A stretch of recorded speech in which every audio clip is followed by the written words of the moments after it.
These are the stories where love dared to defy family honor and legacy, where hearts learned to live beyond titles, chains, and ancient rules. If you believe in such love, then subscribe to Forbidden Love Tales now, because the next story might just be yours. Snow powdered the turrets of Duneshire Manor like sugar sifted over a winter cake, soft and silent under the pale moonlight. Inside, the great hall glowed with the warmth of candlelight, the air perfumed with pine and clove, and music spilled from violins like ribbons of gold. Nobles moved like clockwork, their laughter rehearsed, their eyes sharp behind jeweled masks. Every whisper held weight. Every glance held judgment. Eleanor Montrose stood near the archway of evergreens, spine straight, chin lifted, a glass of untouched champagne trembling in her hand. The pale blue gown she wore shimmered faintly under the chandeliers, but it was the same she'd worn last season, and the one before that. Her mother had sewn new pearls to the bodice, hoping it would distract from the familiar hemline. It didn't. She hasn't danced once tonight, someone whispered behind a silk fan. Because no one asked, came the brittle reply. If not for those eyes, she'd vanish into the drapes. Eleanor heard them. She always did. But she held her ground as if she'd chosen solitude, rather than been handed it like a cold plate. Her father, the late Earl, had once commanded this hall with laughter and wit. Now the title was gone, the lands mortgaged, and the once beloved family name carried the faint scent of decline. Still, Eleanor stayed. Because behind her eyes, behind the stillness she wore like armor, was a mind sharpened by books instead of balls, a heart tempered by loss and softened by mercy.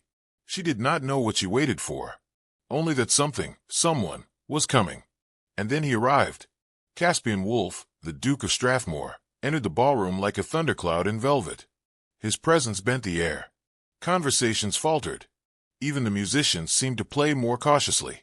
He wore black, as always, no color, no ornament save the silver wolf brooch on his collar. A scar crossed his left brow, a souvenir from a war no one dared mention in polite company. His lips were pressed into a line too practiced to be natural. He was the man fathers warned daughters about, not because he would ruin them, but because he would feel nothing as he did. But something shifted when he saw her.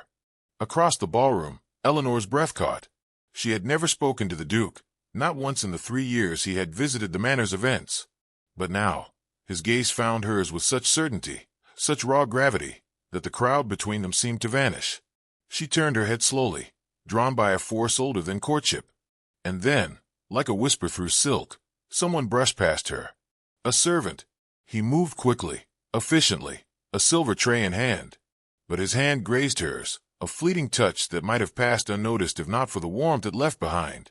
Eleanor looked down, startled, and met his eyes. He was not beautiful, not in the sculpted way of nobles, but there was something in his gaze that made her forget the room. A softness, a question, a knowing. Time slowed, caught in the space between breath and heartbeat. She blinked. He was gone, but not from her thoughts. Caspian saw everything. Not the touch, perhaps, but the look. And it struck him, not with jealousy, but with a far deeper dread. Because he knew that face. Not as Leon, the quiet footman who had appeared at Duneshire Manor only 6 months prior. No, he knew him as Raphael d'Aragon, the son of a disgraced noble house, marked for execution, believed dead after the fires of Valenroth. Caspian had saved him once, dragged him from the wreckage of a siege, hidden his name in the ruins of loyalty. But he had not expected to see him again. And certainly not here. Certainly not looking at Eleanor Montrose like that. Caspian's jaw clenched. He turned toward the far end of the ballroom, where Leon, Raphael, vanished behind a velvet curtain. Across the room, Eleanor placed her glass on a tray without looking. Her hands were steady now, but her chest trembled beneath the lace. The look in that servant's eyes had pierced something in her, something buried beneath years of cold suitors and colder gossip. It wasn't desire. It was something quieter, deeper. Recognition. She walked toward the side corridor without knowing why. The music swelled behind her, dancers whirling in perfect patterns. But Eleanor moved alone, past portraits of forgotten ancestors, past a window glazed with frost. The hallway was empty, until it wasn't. "You followed me," said a voice, low and careful. She turned. He stood near the base of the servants' stair, hands behind his back, shadows clinging to the lines of his face. "You disappeared," she replied, her voice barely more than breath. I was Curious. That is dangerous, he said. Curiosity. And yet here you are. Speaking. He hesitated. Then stepped forward. I must apologize for earlier. I should not have touched your hand. Eleanor searched his face. Why did you? A pause. A shift in the air. Because I've watched you. Many times. And I hoped, just once, you'd look back. She blinked again, slowly. You speak like no servant I've ever known. Something flickered in his eyes. Because I haven't always been one. A chill danced down her spine. Then who are you? The silence was long. Then, softly, a man who shouldn't be here. Her heart beat louder. Tell me. But before he could, another shadow emerged, this one colder, heavier, wrapped in silence like iron. Caspian. His boots echoed against the stone, slow and deliberate. I see you've met, he said, voice calm as winter. But the air shifted, tense, electric. Leon, Raphael, stiffened. Your Grace. Don't, Caspian said. No titles tonight. Just truths. Eleanor looked between them, the threads of the night unraveling in her hands. What is happening? Caspian stepped closer. The man you touched is not Leon. He is Raphael d'Aragon, heir to a name forbidden in this kingdom. Eleanor's eyes widened. I don't understand. He was meant to die 5 years ago, Caspian said. I made sure he didn't. And now he hides here, under my roof, pretending to be something he's not. Raphael didn't move. His eyes stayed locked on Eleanor. I never meant to involve her, he said quietly. I only wanted to exist. She looked at you like you mattered, Caspian said, bitterness creeping in. That's enough to ruin her. Eleanor found her voice, trembling but unbroken. I decide what ruins me. Not you. Not the court. Not the past. Caspian stared at her, and for the first time, something broke in him. Not rage. Not fear. Longing. You don't understand what you're stepping into, he said. If the court learns who he is, you'll be cast out. You'll lose what little remains of your family standing. She took a step closer to Raphael. Then let them take it. Why? Caspian demanded. Why risk everything for a man you just met? Her voice cracked, but did not falter. Because when he looked at me, I saw the truth, and I've lived too long with lies. Silence fell. Caspian turned his face away, just slightly, and for the first time in years, the Duke of Strathmore felt powerless, not because he was afraid Raphael would take her, but because he already had. The grand ballroom had faded behind her, its glow dimming with each step Eleanor took into the cold, silent hallways of Duneshire Manor.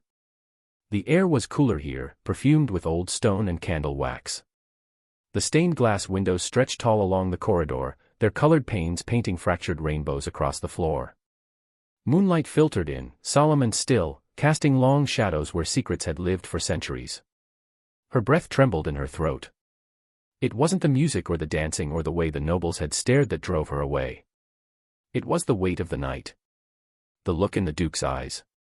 The brief, burning glance from the servant, Leon, who wasn't just a servant at all.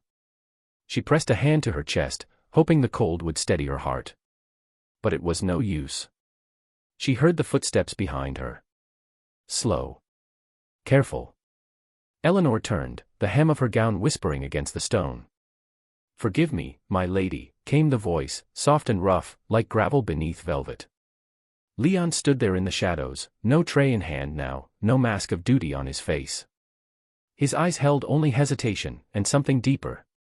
Something that trembled just beneath the surface, like a held breath. You shouldn't be here, she said, and her voice tried to be stern, noble, above reproach, but it wavered. I know.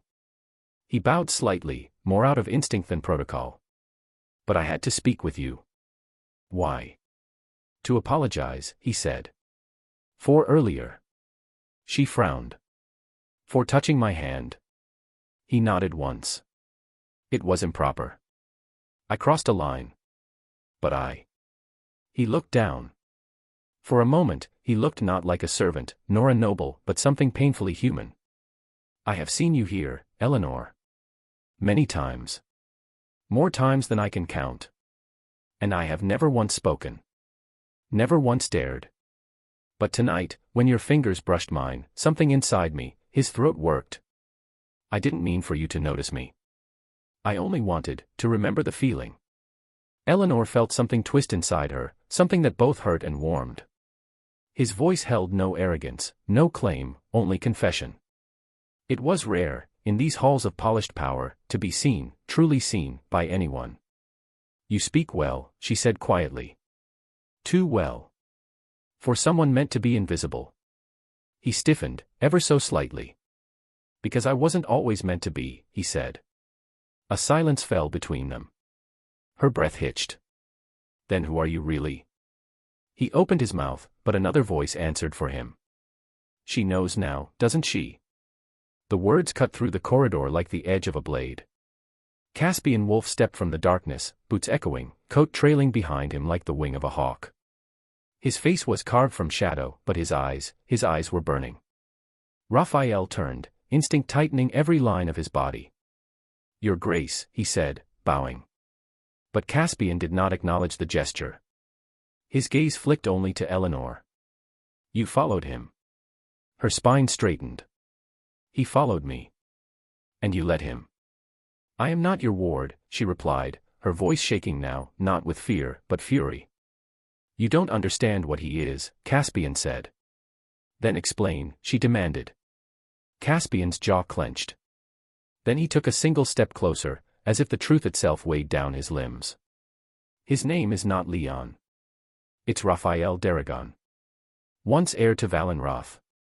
A noble house that tried to rise against the crown. Eleanor's breath caught. The rebellion was crushed.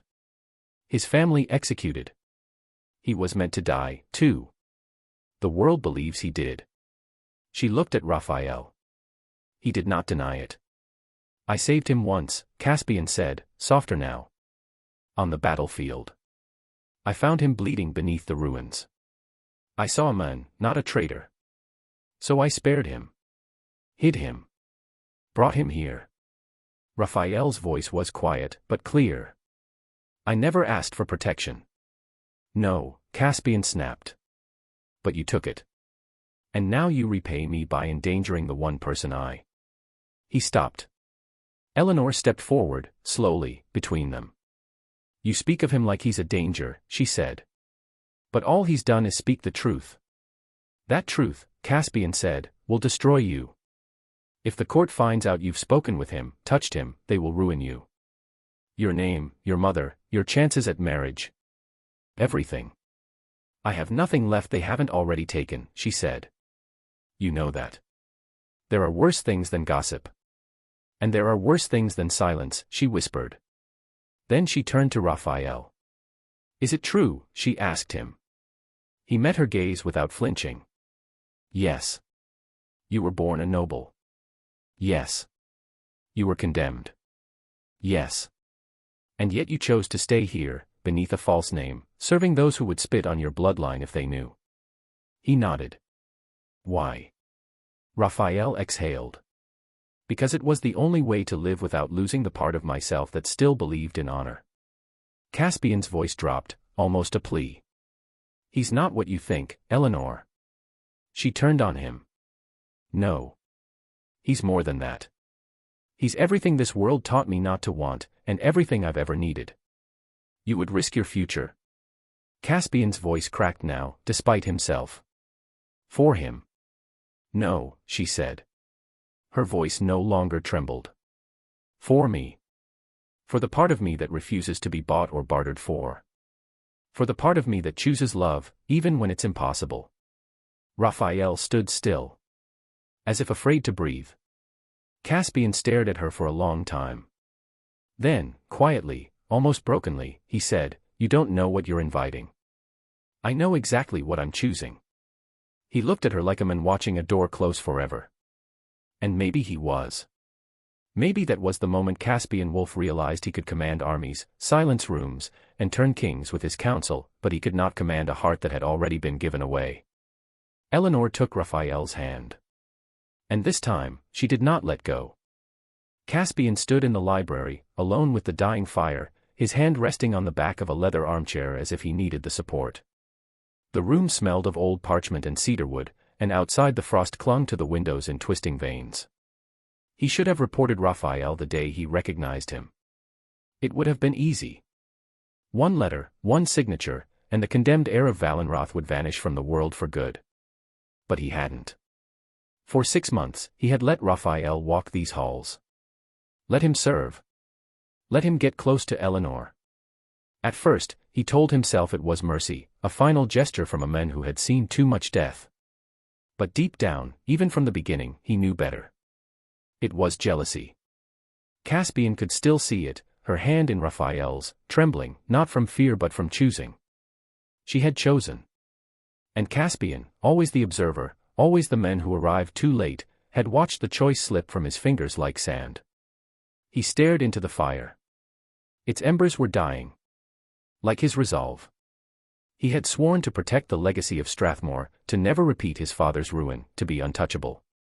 But when Eleanor had looked at him, not as a duke, not as a savior, but as a man, he had felt that fragile wall begin to break. He couldn't let history repeat. And yet, duty had always been his compass. Until now. I won't let them destroy you, he had told them both, his voice like gravel on stone. Either of you. Raphael had stared at him in disbelief. You would lie to the court? No, Caspian replied. I would stand in front of it. And he would. He knew what the court would say. That he had harbored a traitor, corrupted a lady, soiled the sanctity of his station. They would speak in tones of justice but taste blood in their mouths. None of them cared for Eleanor's name. They only cared that love had dared to cross a line they drew in gold. But what will they say of me? Eleanor had asked softly. Falling for a man condemned by blood and branded a traitor. Caspian had looked at her, the weight of it all pressing into his chest. And he had smiled, bitter and knowing. They'll say it's madness, he said. Which means, it's probably love. They made plans in secret. Caspian used every favor he had left. A coach was arranged to leave the manor in the middle of the night, under the cover of fog. Safe passage toward the southern ports.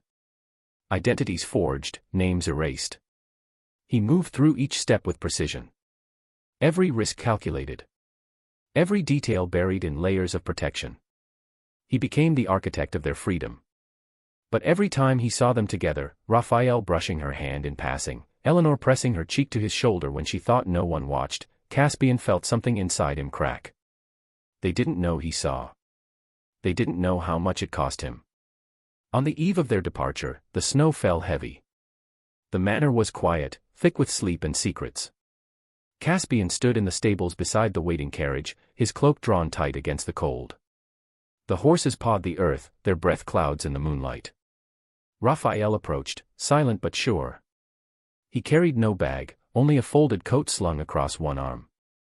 You're early, Caspian said without looking at him. So are you. For a long moment, they stood in silence. The only sound was the wind pressing through the beams above them. Then Raphael asked, Why are you doing this? Caspian didn't answer right away. His eyes traced the snow gathering on the saddlehorns. Because once, he said finally, I had a love I didn't fight for. I watched her marry a man who deserved her less, but wanted her more. I told myself it was noble, to let her go. He turned now, meeting Raphael's gaze. I've lived every day since knowing I was a coward. Raphael's jaw tightened. You're no coward. Aren't I? Caspian smiled faintly. I have everything a man is supposed to want. Title, land, power. But I have no one to wait for.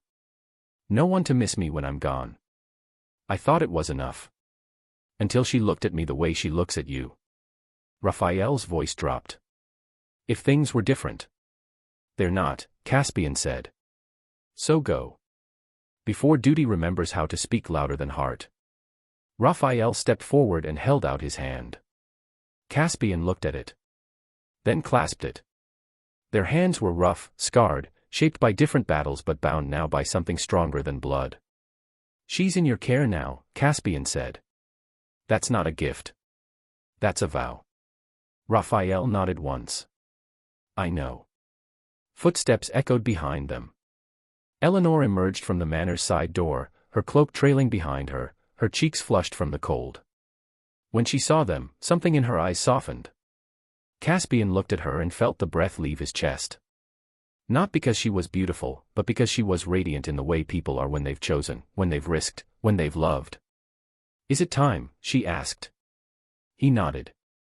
She stepped close to him, and for a moment he thought she might embrace him. Instead, she reached out and took his hand. "Thank you," she said. "For letting me be more than a name. More than a bargain." Caspian gripped her hand tightly. "You were always more," he said. "You just needed someone willing to lose everything to prove it." She smiled, eyes shining. Then turned to Raphael. Their hands met. And Caspian stepped back. The carriage door opened. The couple climbed inside. As the horses pulled forward, Caspian stood motionless, snow gathering on his shoulders, the wind carving lines into his face like time itself. He didn't wave. He didn't call after them. He only whispered into the night, as the carriage wheels faded into distance. Let this be the one thing I did right. The night air was cold enough to bite through wool, but Eleanor hardly noticed. Her hand stayed pressed tightly into Raphael's as they moved in silence through the snow-dusted corridor that led from the servants' entrance toward the frost-covered garden. Her breath came out in white clouds. Above them, the moon hung heavy and pale, watching like a distant god.